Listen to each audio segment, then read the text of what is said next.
அன்புள்ளங்களுக்கு வணக்கம்.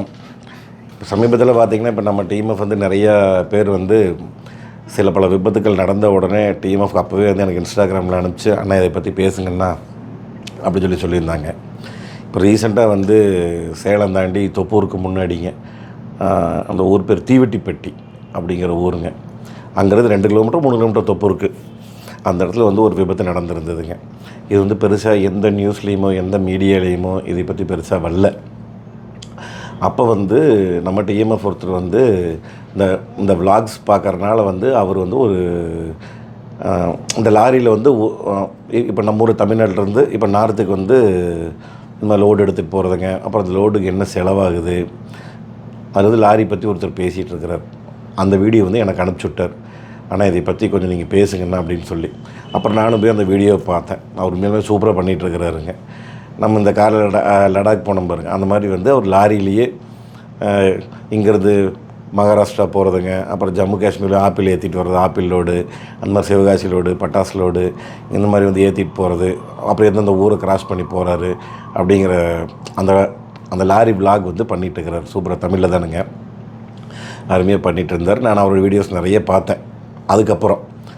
அப்புறம் நம்ம டிஎம்எஃப் இதை பற்றி சொல்லும்போது என்ன சொன்னார் அப்படின்னு சொல்லி கேட்டிங்கன்னா, ஆனால் இந்த விபத்துங்கிறது மேட்டர் இல்லை, இந்த விபத்தில் உங்களுக்கு என்னென்ன தெரிய வருது அதை நீங்கள் சொல்லுங்கள் அப்படின்னார். இந்த விபத்தை நீங்கள் முழுசாக பாருங்கள். நீங்கள் இந்த வீடியோ முழுசாக பார்த்துட்டு இதில் உங்களுக்கு என்னென்ன தெரியுது நீங்கள் அதை சொல்லுங்கள் அப்படின்னு சொல்லி சொன்னார். நான் என்ன பண்ணுங்க, திருப்பி அந்த வீடியோவை நான் பார்த்தேங்க. ஒரு தடவைக்கு 2 தடவை திருப்பி நான் வீடியோ பார்த்தேன். நான் உங்களுக்கு ஆக்சுவலாக அந்த வீடியோ நாங்கள் போடுறேனுங்க, என்ன நடந்தது அப்படின்னு சொல்லி நான் போடுறேன். ஆக்சுவலாக அந்த லாரி டிரைவர் அவர் வந்து கரெக்டாக விலாக் எடுத்துகிட்டு போயிட்டுருக்கும்போது இந்த விபத்து அப்போ தான் நடந்திருக்குதுங்க. ஒரு 5 நிமிஷம் கூட இல்லை. அப்போவே வந்து ஆம்புலன்ஸ் வந்து வர சொல்லியிருக்கிறாங்க. அடித்தது என்ன வண்டின்னு கேட்குறீங்களா? முதல்ல நான் ஒன்றும் அதை சொல்லலை. அடித்தது வந்து பார்த்திங்கன்னா, கேரளாவிலேருந்து பெங்களூருக்கு ஸ்கோடா கோடியேக் போயிட்டு இருந்திருக்குதுங்க. இந்த கோடியேக் வந்து எப்படி இருந்தாலும் ஒரு என்ஹெச்சும் போது உங்களுக்கு ஒரு 120 140 ஸ்பீடு கம்மியாக போயிருக்கு. அந்த வண்டி ஒன்றுமே தெரியாது. இது மாதிரி 120 140ங்கிறது என்ன பண்ணிக்கிறேன், ஒரு ஜங்ஷன் இருந்திருக்குது கரெக்டாக. அந்த ஜங்ஷனில் ஆப்போசிட்டில் ஃபார்ச்சூனர் வந்திருக்குது. இது தவறு எல்லாருமே சொன்னது என்னென்னா, ஃபார்ச்சூனர் கார் மேலே தான் தவறு சொல்கிறாங்க. அவங்க என்ன பண்ணிக்கிறாங்க, ரோடை கிராஸ் பண்ணணும்னு சொல்லி ஆப்போசிட் சைடாக வந்து கிராஸ் பண்ணிக்கிறாங்க. இந்த வண்டி வந்து ஒரு செகண்ட் கூட திரும்பி பார்க்கலிங்க. நம்ம அந்த பஸ் அந்த கார் அடிச்சது, அந்த பைக்கார தம்பி வந்து அந்த ஆட்டோவில் அடித்து வீடியோ நான் போட்டிருந்தேன் பார்த்தீங்களா, அந்த விபத்து அதே மாதிரி தான். Skoda Kushaq போயிட்டுருக்குதுங்க. அவர் பார்க்கவே இல்லை, ஆப்போசிட் வந்து அப்படியே கிராஸ் பண்ணுறார் இந்த இடத்த. இப்படி வந்துடுறது 2 வண்டி அடித்து இப்படி நின்றுச்சு திரும்பி. அதில் வந்து என்ன ஆச்சுன்னு பார்த்தீங்கன்னா, அந்த ஸ்கோடா குஷாக்கில் வந்தவங்களுக்கு வந்து ஒரு லேடிஸு ஜென்ஸு அவங்களுக்கெல்லாம் கொஞ்சம் நல்ல பலத்தடிங்களாமா. அப்போயே வந்து கார்லேருந்து இறக்கி டக்குன்னு ஆம்புலன்ஸை வர வச்சு, அப்புறம் அந்த வண்டிக்காரர் சார்பாக யாரும் இருந்திருப்பாங்களாட்டிருக்குது. அப்புறம் ஓரளவுக்கு நல்லா அப்புறம் படப்படன்னு அவங்களுடைய ஜாமானம் உள்ள பேக்குக்கெல்லாம் வச்சுருந்துருப்பாங்களாட்டிருக்குது. சம்திங் ஏனோ எல்லாத்தையும் எடுத்துட்டாங்க. அப்போ ஃபார்ச்சூனர் ஒட்டியே நின்றுருக்குதுங்க. பக்கத்து நடு ரோட்டில் அப்படியே நிற்கிதுன்னு வச்சுங்களேன் 2 வண்டியுமே. என்னாச்சுன்னு கேட்டிங்கன்னா, இது அடித்த உடனே டிராஃபிக் ஆகிருக்குங்க. இந்த டிராஃபிக் ஆகிடுச்சு இந்த பக்கம் பூரா. அப்புறம் ரோடோடைய இந்த பக்கம் நிறைய வண்டி டிராஃபிக் ஆகிடுச்சு. இந்த பக்கம் கம்மி டிராஃபிக். எங்கேங்க, பெங்களூர்லேருந்து வர ரோடு, இங்கேருந்து போகிற ரோடு வந்து கொஞ்சம் நிறைய டிராஃபிக் ஆகிடுச்சு. Full traffic. இது டிராஃபிக் கம்மி. அப்போ டக்குன்னு ஆம்புலன்ஸுக்கு டக்குன்னு ஃபோன் பண்ணி சொல்லியிருக்காங்க. ஆம்புலன்ஸ் வந்து இங்கேருந்து தான் வந்திருக்குதுங்க.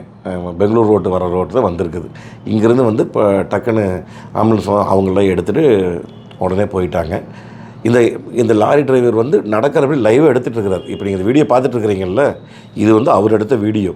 அவர் வந்து லைவ் எடுத்துருக்கிறார். இது இந்த மாதிரி என்ன நடந்திருக்குதுன்னு காமிக்கிறதுக்காக அவர் எடுத்துருக்கிறாருங்க. டக்குன்னு எடுத்துகிட்டு போயிட்டாங்க. எடுத்துகிட்டு போன செகண்டில் பார்த்தீங்கன்னா, வண்டி வந்து உள்ள பானட்டில் வந்து ஃபயராக இருக்குது. புகை வர்றக்க ஆரம்பிச்சிருக்குது ஃபஸ்ட்டு. அதுக்கப்புறம் அப்படியே தீ வர்றக்க ஆரம்பிச்சிருக்குது. இந்த தீ வர்றது பார்த்திங்கன்னா பல காரணங்கள் இருக்குதுங்க. இப்போ வந்து நம்ம பெட்ரோல் வண்டியே இருந்ததுன்னா அந்த பெட்ரோல் டியூப் கட்டாய் அப்படியே கீழே விழுந்துட்டு இருந்திருக்கும். அந்த இன்ஜினோட சூட்டில் தீ பிடிக்கலாம். இல்லை ஒயரிங் ஏதாவது ஷார்ட் சர்க்கியூட்டு, அப்படி இல்லைன்னா பேட்ரி வந்து ப்ளஸ்ஸு மைனஸ் இருக்கும். இந்த ப்ளஸ்ஸு மைனஸ் பேட்டரியை முட்டும்போது பெட்ரோல் விழுகும்போது அதில் நிறைய தீ பிடிக்கிறதுக்கு வாய்ப்பு இருக்குது. இந்த மாதிரி ஒரு 4-5 காரணங்கள் இருக்குது தீ பிடிக்கிறதுக்கு. ஆக்சுவலாக நம்ம வண்டியே தீ பிடிச்சிருக்குது. அதை நான் வந்து இன்னும் கொஞ்ச நேரத்துக்கு உங்களுக்கு நான் சொல்கிறேன்னுங்க. அது எப்படி தீ பிடிச்சது, என்ன இது டீட்டெயிலுங்கிறது நான் உங்களுக்கு சொல்கிறேன், என்ன காரணம் அப்படின்னு சொல்லி. இப்போ இந்த வண்டி தீ பிடிச்சோன்னா பார்த்தீங்கன்னா ஆக்சுவலாக மக்கள் என்ன பண்ணியிருக்கலாம் அப்படின்னு கேட்டிங்கன்னா என்னுடைய சொந்த கருத்து சொந்த நாலேஜில் மட்டும்தான் நான் பேசுகிறேனுங்க. நம்மளாக இருந்தால் என்ன பண்ணியிருக்கலாம் பண்ணியிருப்போம் அப்படிங்கிற மாதிரி நான் பேசுகிறேனுங்க.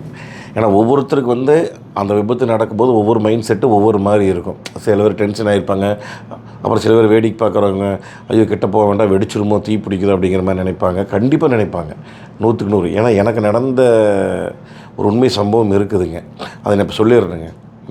இன்னொரு 5 நிமிஷம் சொல்கிறது கேளுங்க. எல்லாத்துக்கும் ஒவ்வொரு மனநிலை ஒவ்வொரு மாதிரி இருக்கும். அப்போ வந்து அந்த லைட்டாக புகை வந்தோடனே லைட்டாக அந்த தீ அப்படியே எரிஞ்சிட்டு இருக்குதுங்க, கொஞ்சம் கொஞ்சமாக அப்போ தான் எரிய ஸ்டார்ட் ஆகுது.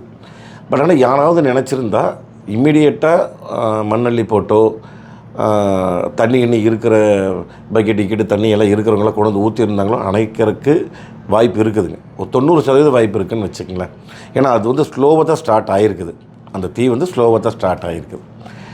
என்ன பண்ணிட்டாங்க இவங்க, புகை வந்த உடனே தீ பிடிக்க ஸ்டார்ட் உடனே இமீடியட்டாக ஃபயர் சர்வீஸ் வர வச்சுட்டாங்க. இப்போ ஃபயர் சர்வீஸ் எங்கேருந்து வருதுங்க, இங்கேருந்து வருது. எங்கே, டுவர்ட்ஸ் பெங்களூர்.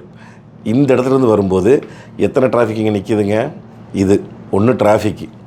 இன்னொன்று வந்துங்க அந்த டிராஃபிக்கு வந்து இங்கே நிற்கிற ஸ்கோடா கோடியை ஒட்டி இருக்கிற ஃபார்ச்சுனர் கொஞ்சம் தள்ளி விட்டாங்க.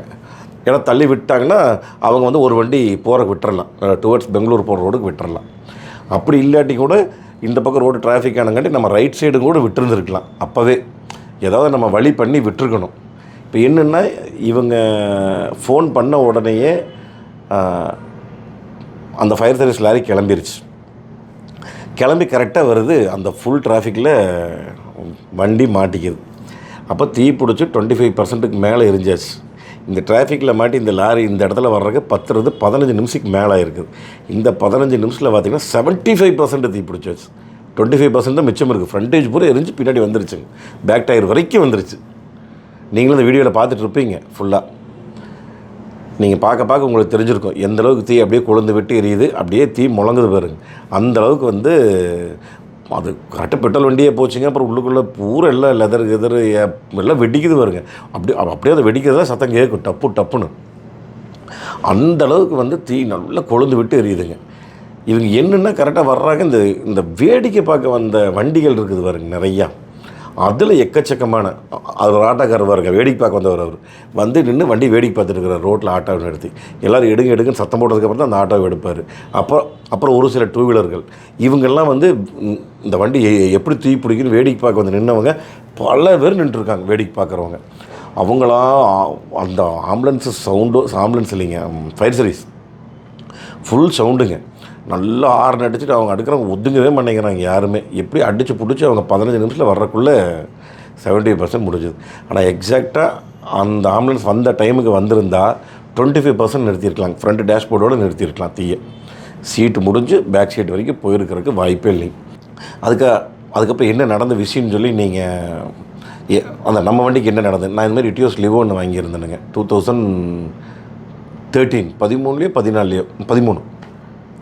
3777 339 BP அந்த நம்பரில் வந்து ஒயிட் கலர் இட்டியோஸ் லிவோன்னு புது வண்டி எடுத்திருந்தேனுங்க நான். அந்த வண்டி பார்த்திங்கன்னா எடுத்ததுலேருந்தே எனக்கு வண்டி கம்ப்ளைண்ட்டுங்க. வண்டி எடுத்த உடனே அந்த அன்னைக்கு பூஜை போட்டுட்டு நேராக இங்கேருந்து கோயம்புத்தூர் போனேன். கோயம்புத்தூர் போயிட்டு சாயந்தரம் திரும்பி ரிட்டன் வந்துட்டுருக்குறோம். போகும்போதே எனக்கு ஏசி ப்ளோயர் வந்து 2 பாயிண்டில் வச்சுருந்தாங்க. திடீர்னு காற்று எச்சாகும் கம்மியாகும் இந்த மாதிரியே இருந்தது. அப்புறம் திரும்பி போய்ட்டு நைட் ரிட்டன் வந்துட்டு இருந்தாங்க ஒரு 8-9 மணிக்கு. நைட் 8 மணிக்கு ரிட்டன் வரும்போது திடீர்னு ஹெட்லைட் பவர் எச்சாகுது கம்மியாகுது. அப்புறம் வந்து எனக்கு தெரிஞ்சிருச்சு கன்ஃபார்மாக இது வந்து ஆல்டர்னேட்டிவ் ஒர்க்கு தான், கரண்ட் வந்து எச்சாக கொடுக்குது. அப்படி நான் என்ன பண்ணேன், ஷோரூமில் கொண்டு வந்து விட்டுட்டேன்.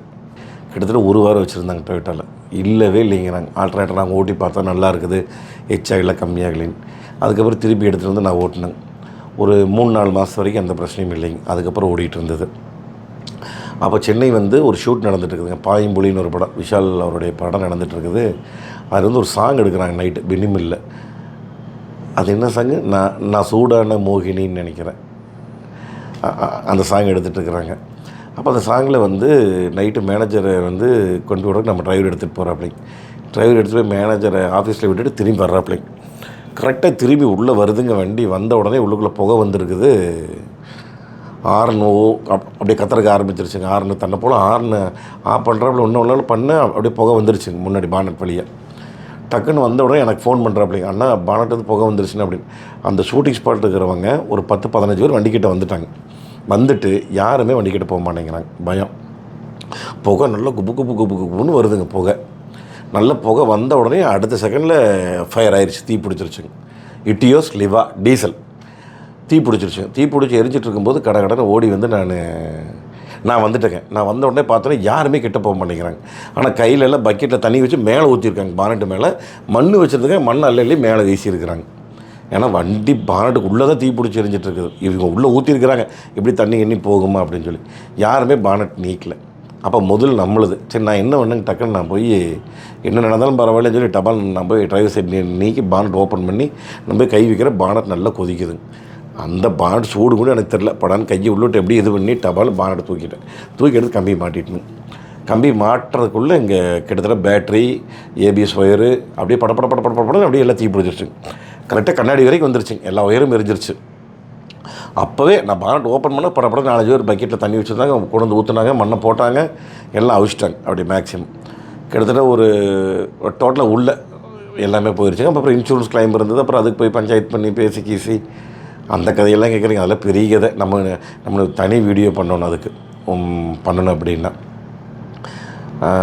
இந்த மாதிரி நான் பம்பர் டு பம்பர் இன்சூரன்ஸ் போடாமல் நான் கஷ்டப்பட்டுங்க. அதுக்கப்புறம் ஏபிஎஸ் வந்து பிளாஸ்டிக்னு சொல்லிட்டாங்க, அதுக்கு வந்து கிடைக்காது. அதுதான் 40,000-50,000 கிளைம் கிடைக்காதுன்ட்டாங்க. அதுக்கப்புறம் நான் போய் சண்டை கட்டி எந்த ஊர்லேங்க ஏபிஎஸ் பிளாஸ்டிக்கு அது இரும்புங்க அப்படின்னு சொல்லி அதுக்கு மேனேஜர்கிட்ட பேசி சண்டை கட்டி எத்தனை வருஷமாக மோட்டாரில் இருக்கிறீங்க, எனக்கு ஒரு ஏபிஎஸ் வர்றதுங்கிறது வந்து அது பிளாஸ்டிக்காக இதானு கூட உங்களுக்கு தெரியாதா, அது எப்படி பிளாஸ்டிக்கில் வந்து நீங்கள் வந்து கொடுக்கலாம், சரி கொடுக்காம முடியும் இன்சூரன்ஸ்னு பயங்கரமான பஞ்சாயத்துங்க. அவர் மேனேஜர் கூட சண்டை கட்டி அதுக்கப்புறம் ஆமாங்க ஏபிஎஸ்ங்களா, ஓகேங்கன்னு சொல்லிவிட்டு அந்த மாதிரி நிறைய விஷயங்கள் போச்சுன்னு வச்சுங்க. சென்னை டொயோட்டோவில் சென்னையில் நடந்த விஷயம் இது.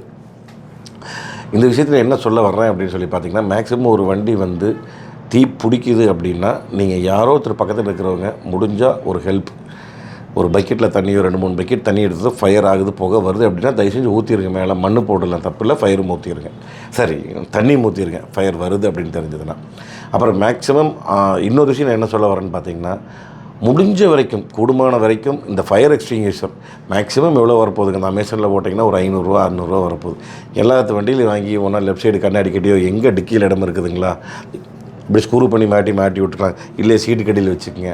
அவ்வளோ மேக்ஸிமம் அவ்வளோதான் வரும்னு நினைக்கிறேன். இந்த மாதிரி நிறைய ரேட்டில் இருக்குதுங்க, 200, 300, 500, 1000, 2000. நம்ம இதுக்கு தகுந்த மாதிரி நம்ம வாங்கி வச்சுக்கலான்னு வச்சுக்கங்களேன். இப்போ அந்த மாதிரி அங்கே இருக்கிற கார்காரங்களை ஒரு 4 பேர்த்திட்ட 5 பேர்த்திட்ட அந்த ஃபயர் எக்ஸ்டிங்யூஷர் இச்சோடு இருக்கேன் ஒரு அடி பாட்டில் இருந்துருதுன்னா நினச்சி பாருங்கள். டப்பால் எடுத்துகிட்டு வந்து அப்படியே அடிச்சு விட்ருந்தாங்கன்னா அது வந்து செண்டு பாட்டில் மாதிரி தான் இருக்குங்க. இச்சோடு சோடு இருக்குதுன்னு வச்சுங்களேன். இதோட கொஞ்சம் சின்னதாக இருக்குது இந்த வாட்டர் பாட்டிலோட. இது இருந்துருதுன்னு வச்சுக்கோங்க, படம் 5 பேர் படப்படன்னு அடிச்சு விட்ருந்தாங்கன்னா 100% அந்த இடத்துல தீ வந்திருக்கிறதுக்கு வாய்ப்பு இல்லை. பக்கெட்டில் கீழே தண்ணி கொடுத்து ஃபுல்லாக ஊற்றிருந்தாங்கனாலும் இந்த காரை வந்து கண்டிப்பாக காப்பாற்றிருக்கலாங்க. உண்மையாலுமே ஒருத்தருடைய முதல் வந்து போட்டு அந்த காரை வாங்கும்போது தான் அந்த காரு கண்ணில் எரியும் போது அந்த வேதனை இருக்குது பார்த்தீங்களா. நான் சொந்தமாக வண்டி வச்சு சொந்தமாக அனுபவிச்சேங்கண்ணா அந்த வேதனை. பல பேர் வந்து அந்த பானட்டை போய் கிட்ட நீக்க கூட மாட்டேங்கிறாங்க. ஏன்னா முதல் நம்மளுது, நம்ம காசு கொடுத்து வாங்கியிருக்கோம், டியூ போட்டு வாங்கியிருக்கிறோம். எனக்கு வந்து அந்த இது எதுவுமே தெரியல, நம்மளுது நம்ம போய் பண்ணணும் அப்படின்னு போய் ஓடி போய் அந்த எல்லாம் நீக்க வேண்டாங்கிறாங்க. ஏதாவது ஆயிரும், வெடிச்சிரும், பேட்ரி வெடிச்சிரும், அது இதாயிரும், போகாத கிட்ட போகாத நீங்கள் யாருமே கிட்ட போக மாட்டேங்கிறாங்க. எல்லாருமே தள்ளி நிற்கிறாங்க 10 அடி 20 அடி. ஏன்னா முதல் நம்மளுது ஓடி போய் நான் டபால்னு பானட் நீக்கி டபால்னு அவ்வளோ சூடு அப்படியே தீ பிடிச்சிட்டு இருக்கிற பானட் எரிஞ்சிட்டு இருக்கிற பானட்டுக்கு நான் தூக்குறேன். நல்லா கொதிக்குது, நல்லா தெரியுது கையிலைங்க. கொதிக்க அப்படியே தூக்கி எடுத்து வச்சு அப்படியே கம்பி தூக்கி நான் மாட்டினேன் அத்தனை அவசரத்தில். அந்த மாதிரி வந்து அவ்வளோ பயத்தில் போய் நான் போய் பண்ணினேன். பட் அதே வந்து இந்த இடத்துல யாராவது ஒருத்தர் ஒரு ஸ்டெப் எடுத்து தண்ணியோ இந்த ஃபயர் எக்ஸ்டிங்யூஷரோ கொஞ்சம் அடிச்சிருந்தால் இந்த வண்டியை வந்து காப்பாற்றியிருக்கலாம். இதில் இன்னொரு முக்கியமான விஷயம், அதை நம்ம டீம் சொல்ல மாதிரி, இதை நீங்கள் எந்த கண்ணோட்டத்தில் பார்க்குறீங்கன்னு கேட்டார். ஒன்றுமே இல்லைங்க. இந்த மாதிரி விபத்து நடந்துருச்சுன்னா முடிஞ்ச வரைக்கும் உங்களோட வண்டிகளை ஓரமாக நிறுத்திக்க, ஒரே லைனில் நிறுத்திக்கங்க. எப்படி இருந்தாலும் ஆம்புலன்ஸ் வரணும் கண்டிப்பாக. ஏன்னா ஃபஸ்ட்டு ஆம்புலன்ஸ் தான் வழி. மற்றதெல்லாம் அப்புறமேல் தானுங்க. நீங்கள் ஒரு சைடை நிறுத்துனீங்கன்னா மட்டும்தான் இது என்ன தெரியுங்களா, இந்த என்ஹெச் 4 ட்ராக்கில் போகும்போது இந்த இந்த 4 ட்ராக்கில் போயிட்டு 2 ட்ராக் இருக்குது இல்லைங்க. ஏதாவது டிராஃபிக் ஆயிடுச்சுன்னா அடுத்த செகண்ட் என்ன பண்ணுறாங்கன்னா லெஃப்ட் ஏறிடுறாங்க, செகண்ட் லைன். அதுக்கு அடுத்தது 3வது கொஞ்சம் இடம் இருந்தால் 3rd லைன், 4வது லைன் மண்ணில் இறங்கிங்க. இந்த அதில் ஒரு ட்ராக் இருக்குதுன்னா 4 லைன் நிற்கும் பார்த்துங்க, ஃபுல்லாக அடைச்சி. ஒரு 2 வீலர் சைக்கிள் கூட போகாது. படப்பட எல்லோரும் ஏறி நின்றுக்கிறாங்க. அந்த பக்கம் இருந்து ஏதாவது வண்டி ஆம்புலன்ஸ் வரணும் அப்படின்னா ரொம்ப சிரமம். அதனால் முடிஞ்ச வரைக்கும் லெஃப்ட்டு கார்னரை மட்டும் விட்டுருங்க. எக்காரணத்தை கொண்டும் இந்த மாதிரி ஒரு ஆக்சிடென்ட்டுன்னு உங்களுக்கு தெரிஞ்சுது அப்படின்னா முடிஞ்ச வரைக்கும் லெஃப்ட் கார்னர் மட்டும் விட்டுருங்க. அப்படி இந்த ஆக்சிடென்ட் தெரியுங்க பின்னாடி இருக்கிறவங்களுக்கு கன்ஃபார்மாக தெரியாது. அது என்ன பண்ணணும் அப்படின்னா அந்த முன்னாடி நிற்கிறவங்களோ பின்னாடி நிற்கிறவங்களோ இல்லை டிரைவர் யாராச்சும் இருந்தாங்கன்னா இல்லை லாரி கிளீனர் இருந்தாங்கன்னா டக்குனு நீங்கள் கிளீனர் இறங்கி நீங்கள் சொல்லிடுங்க, இந்த மாதிரி ஆக்சிடென்ட் ஆகிடுச்சு கொஞ்சம் எல்லாம் லெஃப்ட்டு போட்டுங்க அப்படின்னு நம்ம சொல்லலாம். இந்த மாதிரி அட்வைஸ் ஏதாவது பண்ணலாம் முடிஞ்ச வரைக்கும். இப்போ நான் ஃபயர் சர்வீஸ் லேட்டு தான் 15 நிமிஷம் லேட்டு. அந்த இதில் பூந்து வர்றக்குள்ளே இவ்வளோ நேரம் ஆயிடுச்சு. நீங்கள் இந்த வீடியோ ஃபுல்லாக பார்த்துருப்பீங்க, எப்படி ஃபயர் சர்வீஸ் வந்து எவ்வளோ கஷ்டப்பட்டு வந்தது, எத்தனை இது வேடிக்கை பார்க்குறக்கு நின்றுட்டு இருந்தாங்க, 2 வீலர்லேருந்து ஆட்டோவிலேருந்து. அதில் நிறைய பேர் சொன்னோம் கேட்கவே இல்லைங்களாமா. இவர் நம்ம அந்த லாரி டிரைவர் வந்து தெளிவாக காமிச்சிருப்பார் பார்த்துக்கங்க. அவர் காமிச்சு திருப்பி நான் பார்த்தேன் இதில் என்ன தவறுகள் என்னென்ன நடந்தது அப்படி சொல்லி ஒவ்வொரு இதாக பார்க்கும்போது வந்து நம்ம முயற்சி எடுத்து நம்ம அந்த தீயை அணைச்சிருக்கணும். இதுதான் மிக முக்கியமான விஷயங்க. அடுத்தது இந்த ஃபயர் எக்ஸ்டிங்விஷர் அப்படிங்கிற மேட்ரு 500 ரூபாய்ங்க. தயவு செஞ்சு உங்கள் காருக்கு எத்தனையோ செலவுகள் நம்ம பண்ணுறோம். அதனால் இந்த 500 ரூபா இந்த ஃபயர் எக்ஸ்டிங்விஷரை வாங்கி வச்சுங்க. 1ங்கிறது 2 கூட வாங்கி வச்சுக்கோங்க. எங்கே இடம் இருக்கோ சீட்டுக்கு அடிவோ ஒரு டேஷ்போர்டு லெஃப்ட் சைடோ டேஷ்போர்டுக்குள்ளேயோ டிக்கி உங்களுக்கு எங்கே சௌகரியமோ அங்கே வச்சு ஞாபகம் மட்டும் வச்சுக்கோங்க. நம்மளுக்கு யூஸ் ஆகலாம், இல்லை அடுத்தவங்களுக்கு யூஸ் ஆகலாம் திடீர்னு. அதனால் தயவு செஞ்சு நம்ம டிஎம்எஃப் கார் வச்சுருக்கிறவங்க எல்லாருமே தயவு செஞ்சு மறந்துடாதீங்க. இந்த ஃபயர் எக்ஸ்டிங்விஷர் எவ்வளோ முக்கியம் அப்படிங்கிறது பார்த்துக்க இந்த இடத்துல முக்கியம். அதனால் தயவு செஞ்சு வாங்கி வச்சுக்கங்க டிஎம்எஃப்.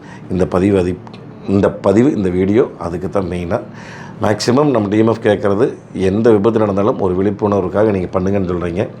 இந்த தீ அப்படிங்கிற ஒரு முக்கியமான மேட்டருக்காகத்தான் இந்த விழிப்புணர்வு வீடியோங்க. அடுத்த ஒரு சூப்பரான வீடியோவில் பார்க்கலாங்க. நன்றி, வணக்கம். Bye TMF.